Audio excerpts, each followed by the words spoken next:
¿Qué tal? Muy buenas tardes. A continuación, bueno, pues cerraremos esta fabulosa Expociencia Ciudad de México Virtual 2021 con la conferencia magna, todo lo que quería saber sobre la marihuana, pero temía preguntar, por el doctor Oscar Galicia.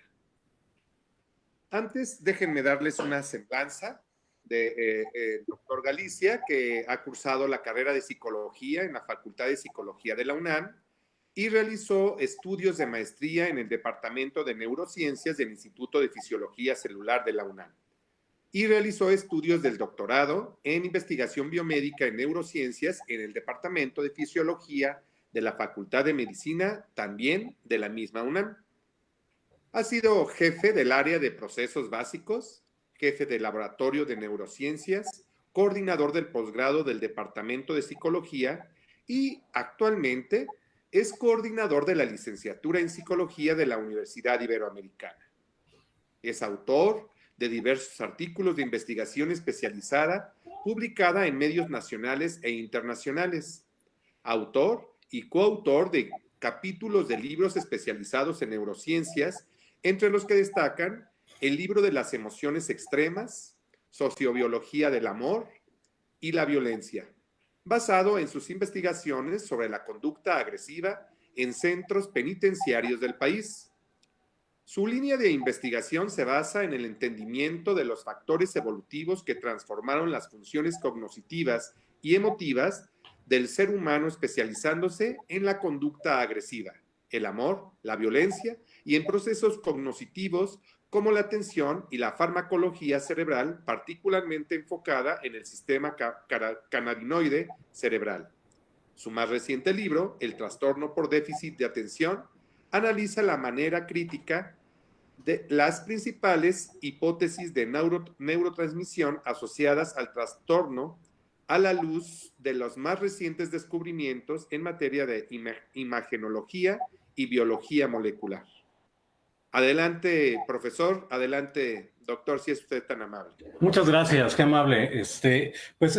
La verdad es un gusto compartir con ustedes, sobre todo en este tema que está prácticamente en el centro de nuestros intereses, de la discusión sobre qué hacer con una sustancia como la marihuana, en donde parece que tenemos dos puntos de vista muy encontrados y además extremos. Está el punto de vista que lo defiende a ultranza, en donde básicamente todo lo que venga de la marihuana es bueno, y otro punto de vista también extremo, en donde todo lo que venga de la marihuana parece que es malo. Entonces, claramente, cuando tenemos puntos de vista tan extremos, ¿no? Se pierde un punto de vista crítico acerca de cuáles podrían ser los peligros y los beneficios de una planta que sin duda es terriblemente interesante. Déjenme les platico, o qué les parece si a lo largo de la presentación vamos resolviendo este tipo de dudas, como por ejemplo una de las creencias particulares que actualmente circulan es que la cannabis, al ser una planta, al ser un producto natural, no tiene efectos negativos sobre la salud. También está la idea de que no genera adicción o que no es dañina como otras drogas, que no produce sobredosis, que puede ser utilizada con fines medicinales y que su consumo puede llevar al consumo de drogas más fuertes. Eso es lo que vamos a discutir, digamos, en estos minutos que vamos a compartir, y les voy a presentar, digamos, algunas evidencias que nos permitirían contestar estas creencias.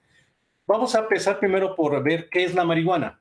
La marihuana se clasifica como cualquier droga dependiendo del criterio que utilicemos. Un criterio jurídico nos lleva a clasificar a la marihuana como una droga ilegal.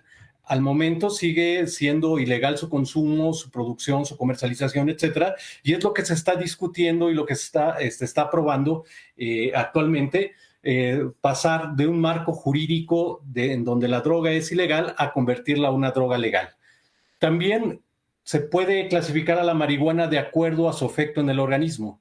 Dependiendo del efecto que tengan las sustancias sobre nuestro organismo, las podemos clasificar como estimulantes, esto es, que activan o estimulan la actividad del cerebro, depresoras, que disminuyen la actividad del cerebro, alucinógenas, por ejemplo, que modifican nuestra percepción sensorial del entorno, Pero curiosamente la marihuana no cumple con las características de ninguna de estas sustancias.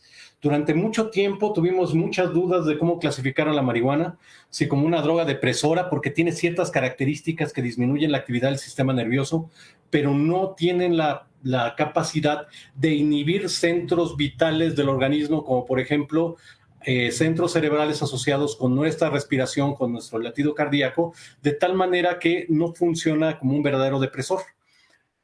También se pensó durante mucho tiempo que podía ser una droga alucinógena, pero actualmente sabemos que la marihuana solo produce alucinaciones cuando se combina con otras sustancias.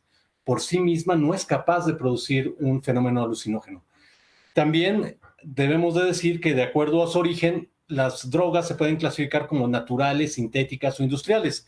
La marihuana, tal cual, la planta es una sustancia natural que difiere de una planta sintética en donde prácticamente se requiere un proceso bioquímico, una intervención bioquímica sobre una sustancia para producir una sustancia sintética o ser producida de manera industrial, como ocurre con muchos psicofármacos, con antidepresivos, antipsicóticos, etcétera. Actualmente sabemos que existen 3 especies naturales de cannabis, de marihuana, por ejemplo, que se clasifican como cannabis sativa, como la pueden ver, es esta plantota grandota que está aquí, como cannabis indica, una más chiquita, y la cannabis ruderalis.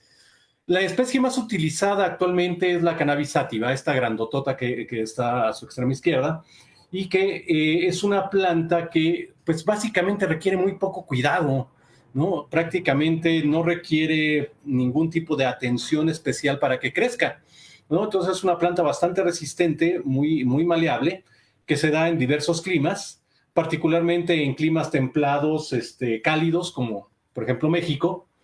Y una de las cosas que deben de saber es que la diferencia entre estas 3 especies está en la cantidad de la sustancia psicoactiva conocida como delta 9 tetrahidrocannabinol. A ver, repítanlo, delta 9 tetrahidrocannabinol, ¿sí? La diferencia entre estas 3 es la cantidad de delta 9 THC que tiene cada una de ellas. La cannabis sativa tiene una mayor cantidad de THC. Aunque algo que tienen que saber es que la planta de la marihuana o la cannabis sativa tiene más de 100 cannabinoides farmacológicamente activos. ¿Qué significa eso? Que no solo tienen delta 9 THC, sino adicionalmente hay 100 cannabinoides distintos que farmacológicamente tienen un efecto sobre sistemas biológicos como el nuestro. Entre ellos, los más importantes están el cannabinol, el cannabidiol, el cannabigerol, el cannabicromeno, el delta 8 tetrahidrocannabinol, etcétera, ¿no? Algo que tienen que saber es también que tradicionalmente la marihuana, la cannabis, se consume principalmente por 2 vías. La vía respiratoria, que es básicamente la vía fumada o vaporizada, y la vía oral, que actualmente ha tomado mucha relevancia, que incluso ya hay algunos programas de Netflix que dan recetas de cómo consumir tu marihuana. Principalmente se consumen de esta manera. También se puede utilizar de manera tópica, esto es, diluida en alcohol, puesto como sobre la piel por su potente efecto antiinflamatorio. Una de las diferencias entre estas 2 vías es que la vía respiratoria y la vía oral, normalmente a través de la vía oral se consumen cantidades mucho mayores o dosis mucho mayores de cannabis que a través de la vía respiratoria, de tal manera que los efectos suelen ser mucho más potentes y más duraderos a través de la vía oral. ¿Cuáles son estos efectos y cuáles son las sustancias que producen estos efectos? Principalmente la planta de la marihuana tiene unas grandes cantidades de la sustancia delta 9 tetrahidrocannabinol y del cannabidiol o CBD. Estas son, digamos, como que los cannabinoides más abundantes dentro de la planta y los que son principalmente fuente del efecto de la marihuana sobre nosotros. Algo que es importante que sepan es que estas 2 sustancias son oleosas, en otras palabras, son lípidos, son grasas. Por eso, cuando fumamos cannabis, tarda alrededor de entre unos 15 o 20 minutos ser absorbidos por los alvéolos para tener un efecto sobre nuestro torrente sanguíneo y nuestro cerebro. Dentro de los efectos que tiene la cannabis es altamente conocido el efecto eufórico, un efecto de bienestar, de relajación, etcétera, donde se observan episodios de risa fácil, locuacidad, aunque también es común y es frecuente que se presenten síntomas de ansiedad, paranoia y pánico. También es importante conocer que su consumo, tanto agudo como crónico, produce alteraciones de tipo cognitivas, de tal manera que una persona intoxicada con marihuana tiene alteraciones en su memoria a corto plazo, o sea, no recuerda cosas que ocurrieron en el tiempo cercano al consumo, tienen dificultad para concentrarse, incluso puede bajar el alerta, pueden incluso quedarse dormidos, ¿no? Lo cual causa problemas, sobre todo si requieren altas concentraciones o alta atención en algún tipo de tarea.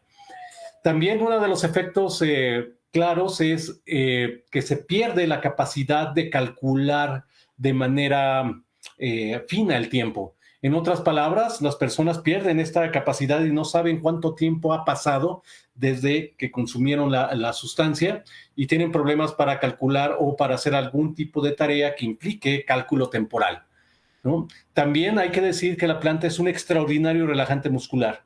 Esto es, los músculos pierden tono, por lo que las tareas motoras o la capacidad que tiene el sujeto para hacer algo, ¿sí?, se ve disminuida. O sea, tanto en fuerza, intensidad, eh, efectividad, ¿no? Sus capacidades motoras se ven limitadas. No lo pongan en saltar Shakira porque se le va a dificultar, lo cual lleva a que tareas que dependen de coordinación, como conducir, como manejar maquinaria, representen un factor de riesgo para alguien que esté intoxicado. Este tipo de déficit fueron lastimosamente comprobados en ciudades que legalizaron el uso de la marihuana y en donde pensaban que como ya era una droga legal, pues se podía hacer prácticamente todas las actividades bajo el influjo de la misma, y descubrieron que pues un incremento notable en los accidentes laborales y en los accidentes de tráfico asociados al consumo de esta planta. Es un depresor de funciones cognitivas y de la alerta del sistema nervioso, de tal manera que disminuye la capacidad que tiene el cerebro para concentrarse, para aprender, para memorizar, para coordinar movimientos, para calcular movimientos, para moverse de manera coordinada y concentrada, ¿no? Y también disminuye de manera muy importante la alerta. Otra de las cosas que sabemos que produce y que también existen muchos relatos al respecto es que tiene un efecto importante sobre el apetito. Aumenta el apetito después del consumo y adicionalmente tiene un potente efecto antiemético, esto es, bloquea el reflejo de vómito. Todo esto que les estoy diciendo lo voy a retomar posteriormente, principalmente para hablar de las funciones o de las características que pudieran aplicarse de esta planta para, digamos, su uso medicinal. Uno de los efectos más interesantes es su efecto sobre la sensibilidad. La marihuana se considera un anestésico disociativo, de tal manera que es capaz de disminuir la percepción de dolor, que normalmente no se disminuye con otro tipo de drogas, como por ejemplo los opiáceos. La percepción o la disminución del dolor que produce la marihuana es diferente a la que producen otras sustancias, ¿no? También es común que los sujetos reporten un aumento en sus capacidades perceptuales. Esto es, se sienten mucho más despiertos, alertas, intuitivos a través de su visión, audición, a través de su tacto. Sin embargo, los estudios en laboratorio muestran exactamente el efecto contrario, que la percepción que tiene el sujeto es errónea. Él siente que está viendo mejor, que está oyendo mejor, pero está ocurriendo exactamente lo contrario. Uno de los efectos que tiene esta sustancia es que disminuye la actividad de la corteza prefrontal, esta parte que está aquí en el cerebro, y que tiene la función de evaluar nuestro entorno, de evaluar nuestra conducta en términos de su eficacia. al disminuir su actividad, la corteza prefrontal es incapaz de evaluar la eficacia de nuestra conducta, la eficacia de nuestras funciones, de tal manera que no es que estemos viendo mejor, es que no tenemos ningún punto de autocrítica. No podemos darnos cuenta que le estamos regando, ¿no? Otro de los efectos importantes que vamos a revisar posteriormente es que, a diferencia de los verdaderos depresores del sistema nervioso, la marihuana aumenta la frecuencia cardíaca. Un depresor del sistema nervioso normalmente disminuye la frecuencia cardíaca. ¿Cuáles son estos depresores? Como por ejemplo el alcohol, la morfina, la heroína, que disminuyen la frecuencia cardíaca, la marihuana la aumenta. Lo mismo estos depresores como el alcohol, la morfina o la heroína disminuyen la presión arterial, la marihuana la aumenta, así como que aumenta el gasto cardíaco. Esto es lo que hace que la marihuana no pueda ser considerado como un verdadero depresor del sistema nervioso, básicamente porque aumenta la frecuencia cardíaca, aumenta la presión arterial y aumenta el gasto cardíaco, ¿no? También va a tener efectos sobre el sistema respiratorio, ¿sí? La exposición al humo y también las sustancias cancerígenas que son producto de la combustión de las hojas de la marihuana. Por supuesto, se ha hablado mucho de los efectos como anticancerígeno que tiene la marihuana, sí, si no se fumara, pero al ser fumado tiene un efecto cancerígeno neto, ¿no? También tiene un efecto de sequedad de la boca, y algo que muy poca gente conoce es que tiene un efecto muy importante sobre el sistema inmune.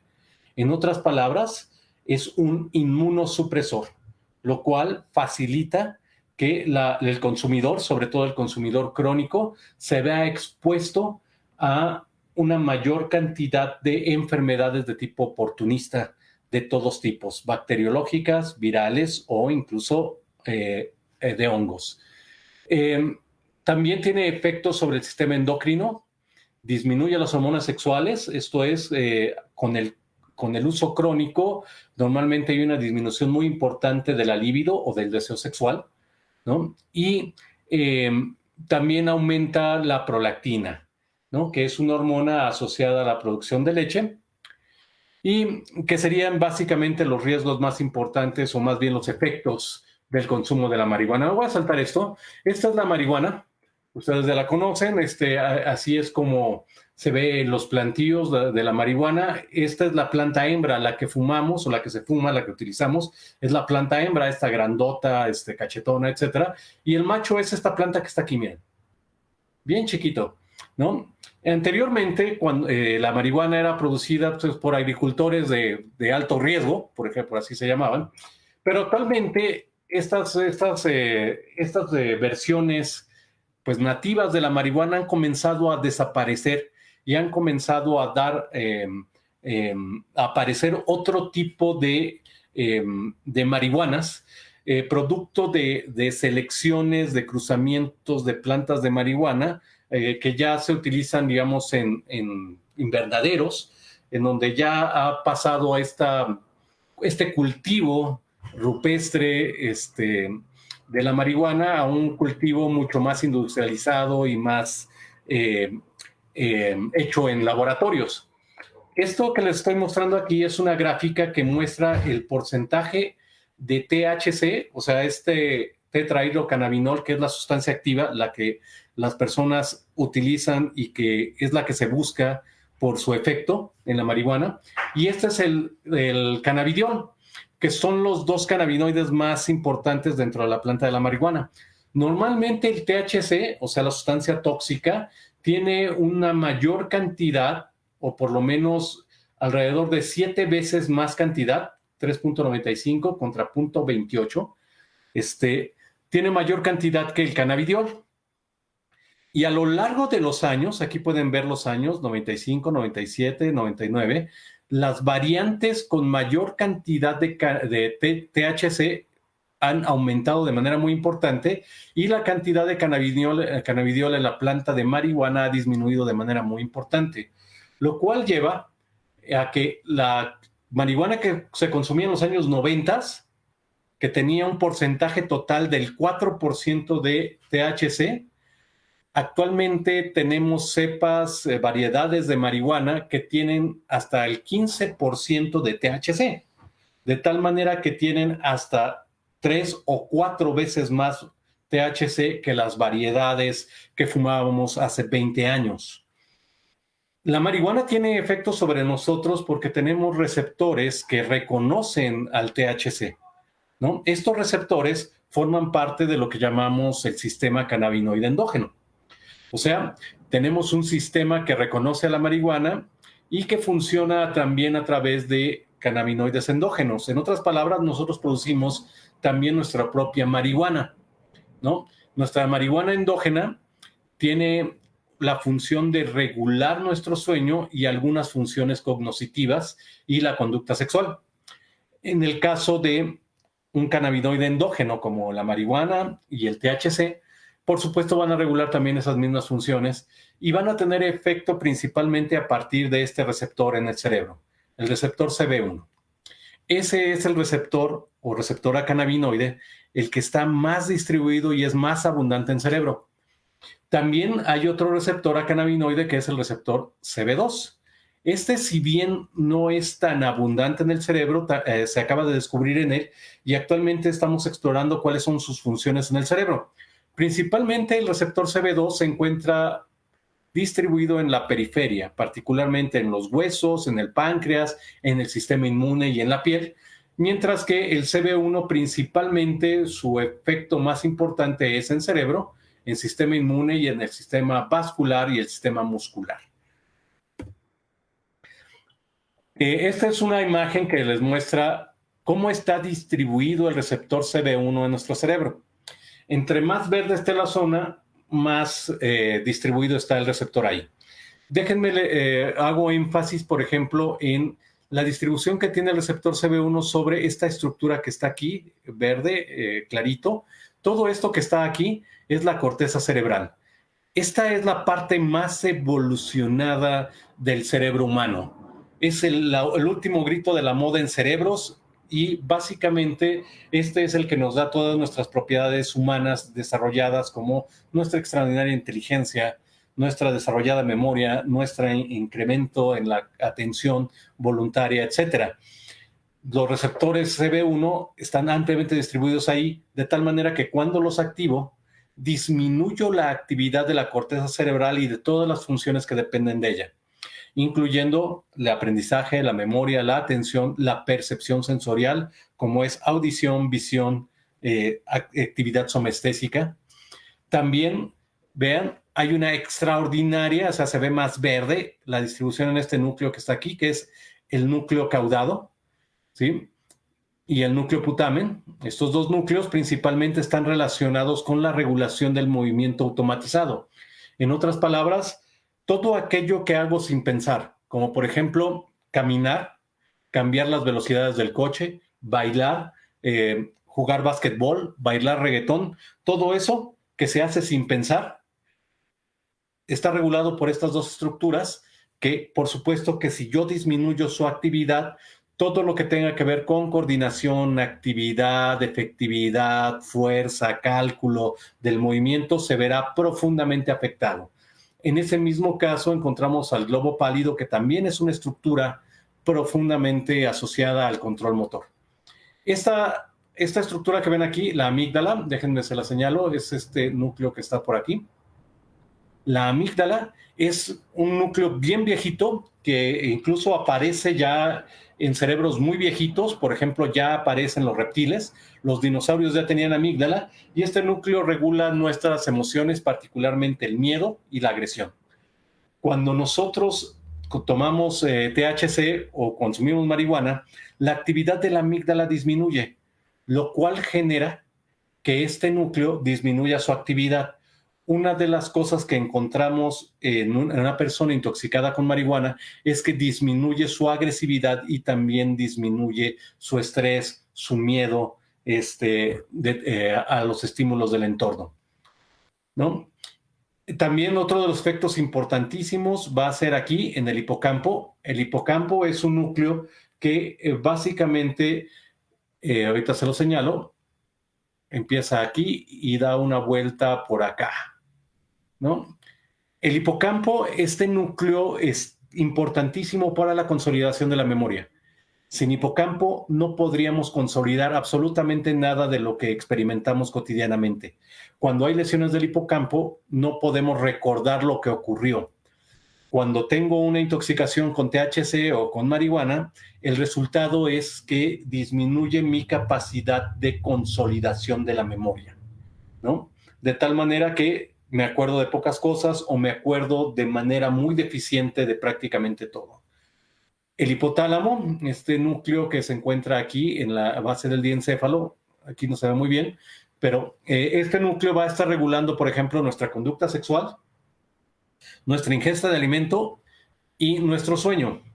Normalmente son tanto nuestra ingesta de alimento como nuestro sueño son las únicas cosas que se incrementan con el consumo de THC o marihuana, y nuestra conducta sexual comienza a disminuir conforme se va dando un consumo crónico de la sustancia, de tal manera que al principio produce un incremento ligero de la libido y posteriormente va disminuyendo nuestra conducta sexual conforme se incrementa el consumo de esta planta.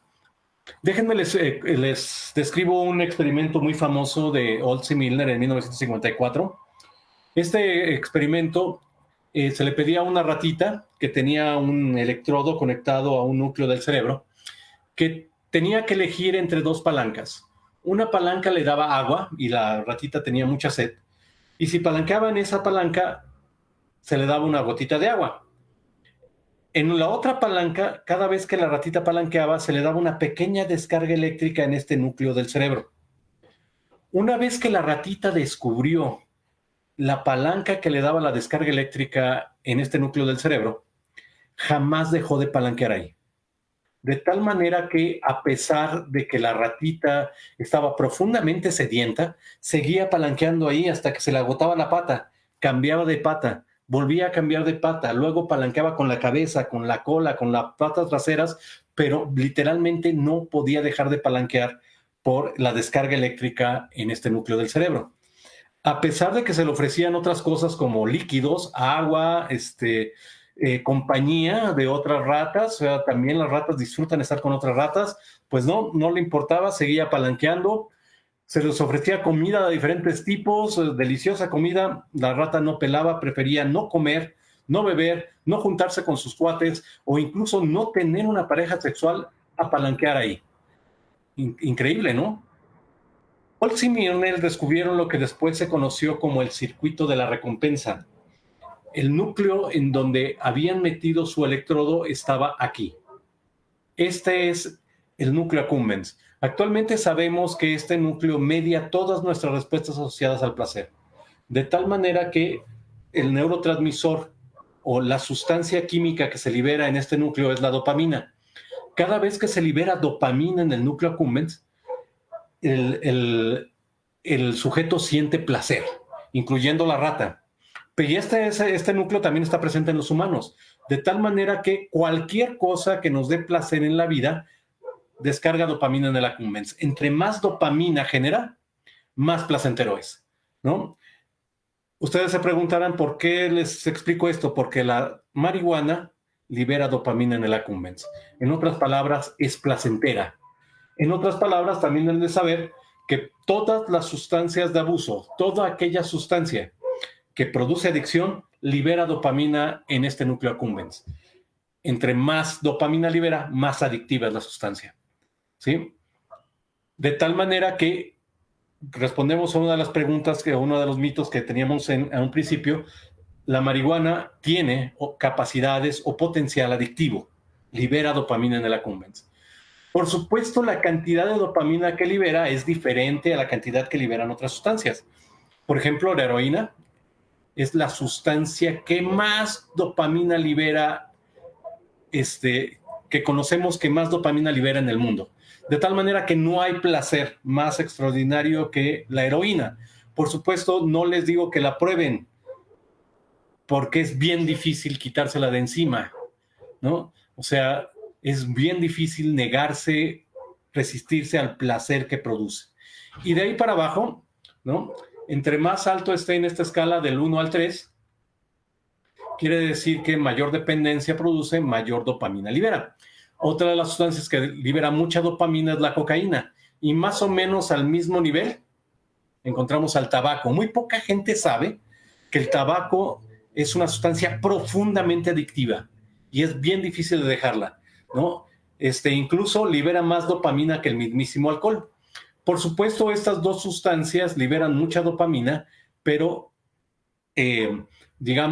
producir una dependencia o una adicción a estas sustancias lleva varios años, ¿sí? Lo que no ocurre con otras sustancias que liberan menos dopamina, como las anfetaminas, que liberan menos dopamina, pero que su potencial adictivo se desarrolla en periodos más cortos de tiempo.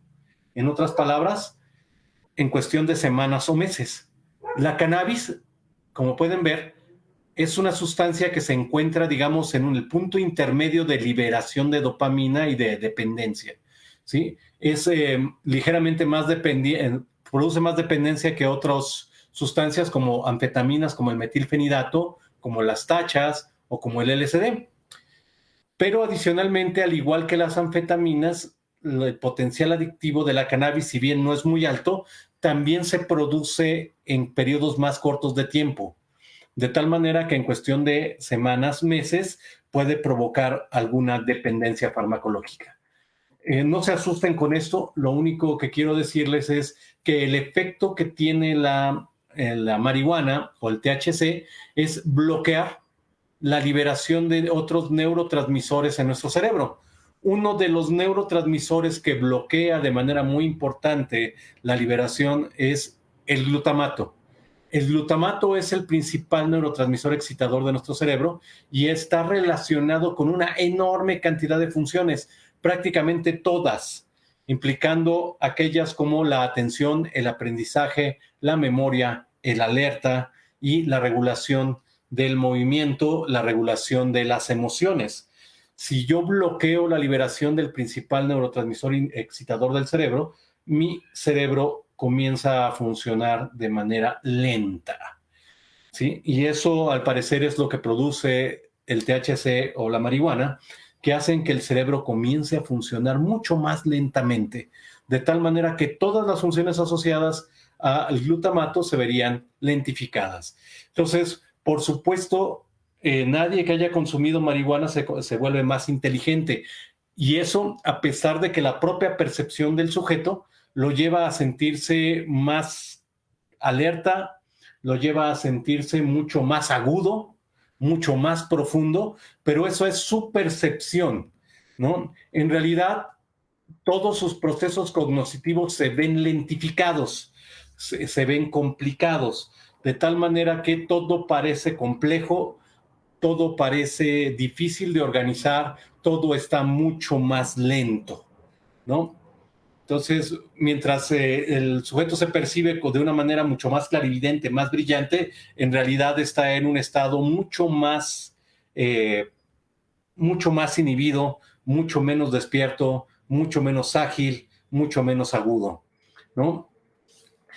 Actualmente está ya profundamente demostrado, ya no es un motivo de debate, está absolutamente demostrado que la cannabis produce deterioro cognitivo. Lo que aún se está debatiendo es si estos déficits se normalizan después del consumo.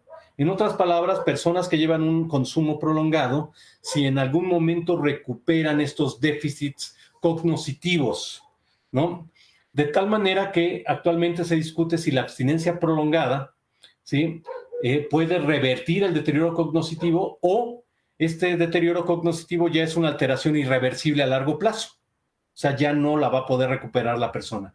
Entonces, afecta el aprendizaje, afecta la memoria y disminuye la concentración en la atención y los estados de vigilia, lentifica en general todos los procesos mentales, ¿no? Entonces, algunos de los factores más importantes en el deterioro cognitivo están asociados con el tiempo de consumo. ¿Cuánto tiempo estuvo consumiendo la persona? ¿3 meses, 1 año, 6 años, 20 años? La frecuencia con que lo consumía, una vez a la semana, una vez al mes, diario, varias veces al día. La edad del inicio de consumo, ¿cuándo empezó a consumirlo? Desde que tenía 14 años, desde que tenía 21 años, empezó a los 30, Todos estos factores parece que influyen en cómo el deterioro cognitivo evoluciona en una persona que ha consumido cannabis. Quizá el estudio más claro en este sentido sea el de Meyer y Caspi en el 2012, en donde mostraron de manera evidente que las personas que comenzaban su consumo a edades tempranas de marihuana, ¿sí? Esto es alrededor de los 14 años, tenían un déficit muy importante que se convertía en un déficit constante e irreversible de hasta 8 puntos de CI evaluado con escalas Wechsler. Si no están familiarizados con ese término, normalmente esperamos que una persona tenga un puntaje de inteligencia que va de entre 100 a 120, ¿no? Ya 120 es una persona muy, muy inteligente. 100 es más o menos la media de inteligencia. Si ustedes tienen la media de inteligencia y le restan 8 puntos, o sea, tienen 100 y le restan 8, se quedan con 92, pues ya empiezan a sufrirle. Si ustedes tienen 140 de inteligencia y les quitan 8, pues no pasa nada. Pero imagínense que tienen 98, 92 y les quitan 8, pues básicamente los dejan bastante traqueteados. Otro de los resultados que fue importante en este estudio de Caspi y colaboradores fue que aquellos que comenzaron su consumo después de los 21 años también presentan un déficit cognitivo, pero no es tan importante como los que lo empezaron a los 14 años. Los que los empiezan a los 14 años tienen un deterioro de 8 puntos, mientras que los que empezaron a los 21 tienen un deterioro de 4 puntos. Y adicionalmente, en algunos de esos casos pueden revertir el déficit, ¿no? Entonces es un punto muy importante. El inicio temprano del consumo de la marihuana lleva a déficits prácticamente irreversibles sobre los procesos de aprendizaje, memoria y atención. Normalmente, el inicio o el promedio de inicio de consumo de la marihuana en México está alrededor de los 14 años. ¿Ok? Y quizá ustedes se pregunten en qué momento o en dónde se consume o cómo se obtiene esa droga. Lo que deben de saber es que la mayoría de ese inicio del consumo, la droga se obtuvo con un amigo, ¿no? Y un porcentaje menor se encontró en la calle. Algo que también tienen que saber es que el consumo de marihuana en México, si bien viene aumentando desde los últimos años, es muy bajo con respecto a otros países. Incluso otros países latinoamericanos, por ejemplo, en Sudamérica, el consumo de marihuana se encuentra en el 4.7% de la población. O sea, 4 de cada 100 personas o 5 de cada 100 personas consumen marihuana. En México, menos de una persona por cada 100 consume marihuana, mientras que en Estados Unidos y Canadá, casi 9 de cada 100 americanos, canadienses, consumen marihuana. De tal manera que la marihuana no es a pesar de que es la droga ilegal más consumida en el mundo y más consumida en México su consumo no es muy grande, no es muy alto, ¿no?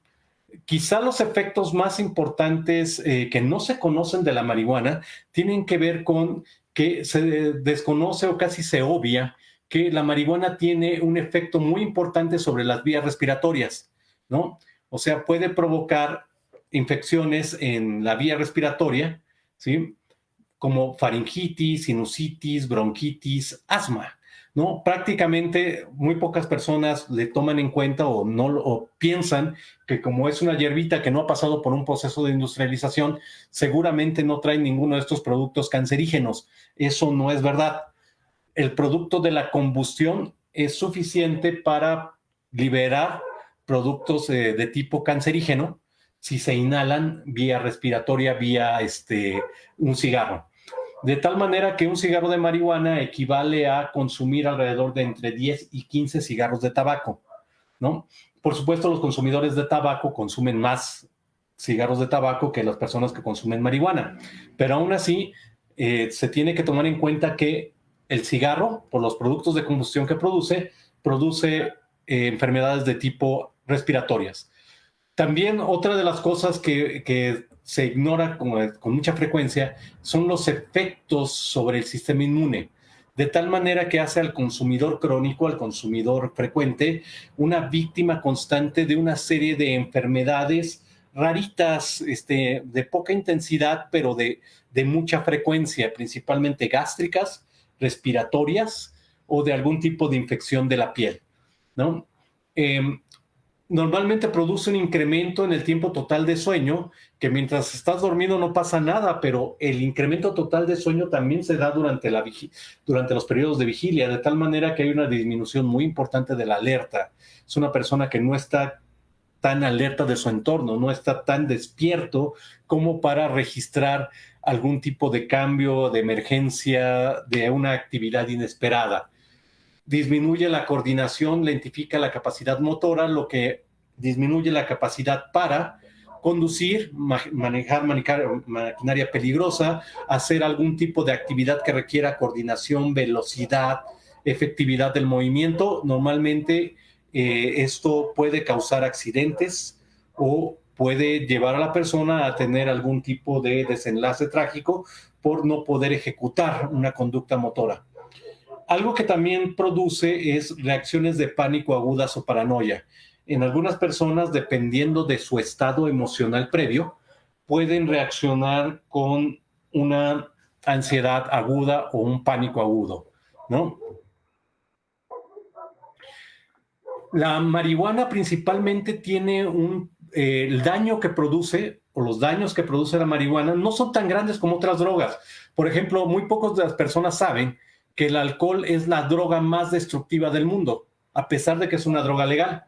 De tal manera que con el daño a otros o el daño al mismo usuario, el alcohol es la droga más dañina del mundo. Seguida por la heroína, el crack, etcétera, y por aquí anda la cannabis. O sea, no es que no tenga algún daño, pero principalmente los daños que podemos esperar son daño al mismo usuario. Quizá los daños hacia otros se encuentran disminuidos y asociados a accidentes, ¿sí? Pero principalmente el daño al mismo usuario son el peligro del consumo de la marihuana. La manera como calculamos ese daño es a través de el daño total, se calcula por el daño al usuario, el daño a otros, y normalmente tiene que ver con cuál es el daño físico que provoca el usuario, el daño psicológico y el daño social, caracterizado por mortalidad causada por uso, mortalidad relacionada al uso, daño causado por el uso. El daño psicológico se calcula por la dependencia o adicción, por discapacidad mental relacionada al uso de la droga, el daño social a través de la pérdida de bienes físicos o pérdida de relaciones, y los daños a otros están asociados particularmente por lesiones, crimen, daño ambiental, daño a la familia, costo económico y daño a la comunidad. Esto es solo para mostrarles cómo ha venido aumentando el consumo de marihuana en los últimos años. En el 2011 había un consumo total de marihuana en el país de 1.2% de la población. Esto es, 1 de cada 100 estaba consumiendo la marihuana. Pero en el 2016 ha aumentado de manera muy importante al 2.1%, ¿no? De tal manera que con los años ha venido aumentando el consumo, particularmente en grupos que anteriormente no consumían. Por ejemplo, las mujeres, ¿no? Normalmente la percepción que tenemos hacia el consumo de la marihuana está asociado principalmente a si le preguntamos a la población en general o le preguntamos a los consumidores de marihuana. De tal manera que si le preguntamos al consumidor, a la persona que consume marihuana, normalmente tiene una percepción de que su consumo no tiene consecuencias graves o muy poco graves, y los usuarios que opinan que su consumo es grave o muy grave son muy pocos, en comparación a la población en general que piensa que el consumo de marihuana puede ser grave o muy grave. Ya para terminar, existen varios cannabinoides en la planta de la marihuana que pueden tener potencialmente un uso medicinal. Sin embargo, actualmente las concentraciones de esos cannabinoides en la planta es muy baja. tanto que se requerirían consumos verdaderamente enormes, o sea, fumar una cantidad verdaderamente brutal de marihuana para alcanzar una dosis medicinal, por ejemplo, del cannabinoide CBD, que es el segundo más abundante en la planta, ¿no? Este cannabinoide es muy interesante porque puede tener efectos ansiolíticos, esto es, disminuye la ansiedad. Hay estudios que muestran efectivamente que el CBD puede ser utilizado para disminuir síntomas de ansiedad, principalmente los causados por estrés postraumático. También se ha evaluado, se está evaluando el efecto antiepiléptico del CBD, que es potencialmente un antiepiléptico. Tenemos que saber y tienen que reconocer que la epilepsia es un trastorno muy grande, de tal manera que existen una enorme cantidad de fenómenos epilépticos o de trastornos epilépticos, tanto que no debería llamarse epilepsia, se deberían llamar las epilepsias. El CBD podría ser efectivo en el tratamiento de algunas de estas epilepsias, no de todas, pero hay que estudiar en cuáles y a qué dosis. También podría tener un efecto antiproliferativo y anticáncer, o sea, disminuir la proliferación de células cancerígenas, pero siempre y cuando no se lo estén fumando, porque entonces lo que hacen es proliferar o generar células cancerígenas, ¿no? También tiene un potente efecto antibacterial, por ejemplo, por supuesto, y también podría ser utilizado como analgésico. Tiene un potente efecto antianalgésico, digo analgésico y antiinflamatorio, de tal manera que disminuye de manera muy importante el dolor y dolores que normalmente no son controlados por otro tipo de analgésicos, y ya desde hace mucho tiempo se conoce su potente efecto antiinflamatorio.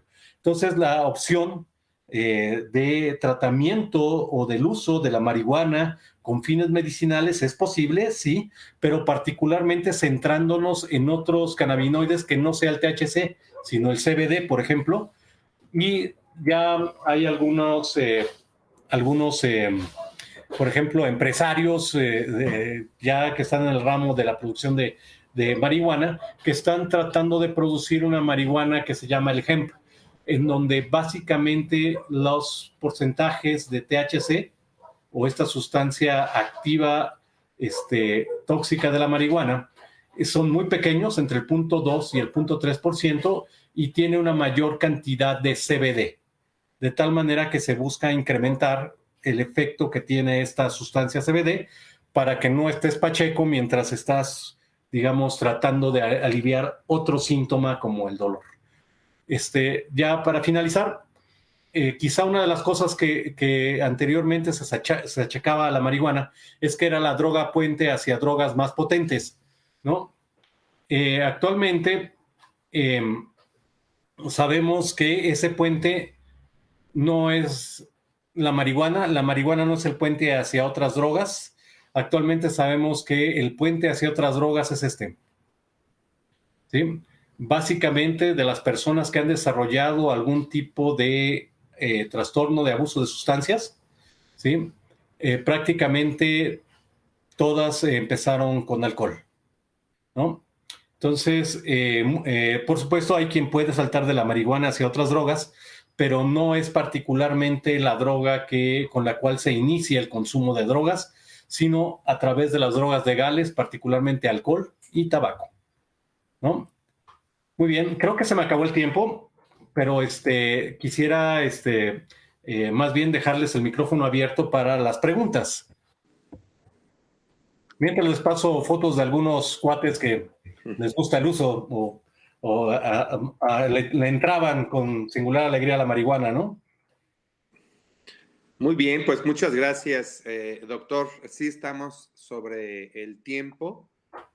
Hasta este momento no tengo ninguna pregunta que haya hecho nuestro auditorio, pero bueno, pues qué interesante es escucharlo, ¿no? Tenemos ya esta información, ¿no? Con estos cambios de quienes realmente están fumando, pues que su realidad puede estar cambiando, ¿no? Me pareció muy interesante la parte que habla sobre las defensas del cuerpo, la disminución del líbido, ¿no? El que se pueda atrofiar o no la memoria y, bueno, el deterioro cognitivo, ¿no? Y las diferencias que pudieran existir entre comenzar a los 14, comenzar a los 21 y comenzar mucho más adelante.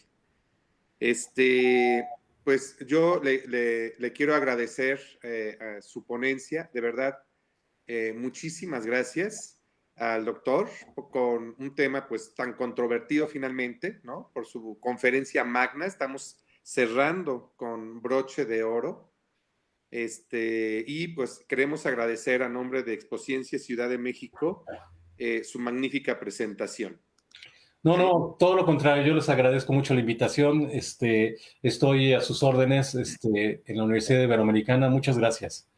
No, muchísimas gracias a usted. Aquí hay algunas felicitaciones, ¿no? Gracias. ¿Qué puede recomendar? Una pregunta nos hacen por acá. ¿Qué recomienda para el dolor crónico? Ya, pues mire, hay una enorme cantidad de tratamientos para el dolor crónico. Sin embargo, habría que ver de qué tipo de dolor crónico estamos hablando, ¿no? Podemos encontrar algunos tipos de dolor crónico en trastornos como la fibromialgia, ¿no? O como las estas cefaleas con lucecitas y todo. ¿Cómo se llaman? Se me fue el nombre. Migrañas, perdón. Entonces, ese es un tipo de dolor crónico que puede ser tratado en muchos casos con antidepresivos, por ejemplo. Entonces, muchas personas se sorprenden de que les receten antidepresivos y dicen, oye, a mí me duele la cabeza, no estoy deprimido. También depende del tipo de dolor, el tipo de tratamiento. Entonces, por eso les comentaba que en algunos casos de dolor puede ser tratado con cannabinoides, y muchos de estos tratamientos analgésicos con cannabinoides actualmente siguen siendo experimentales, ¿no?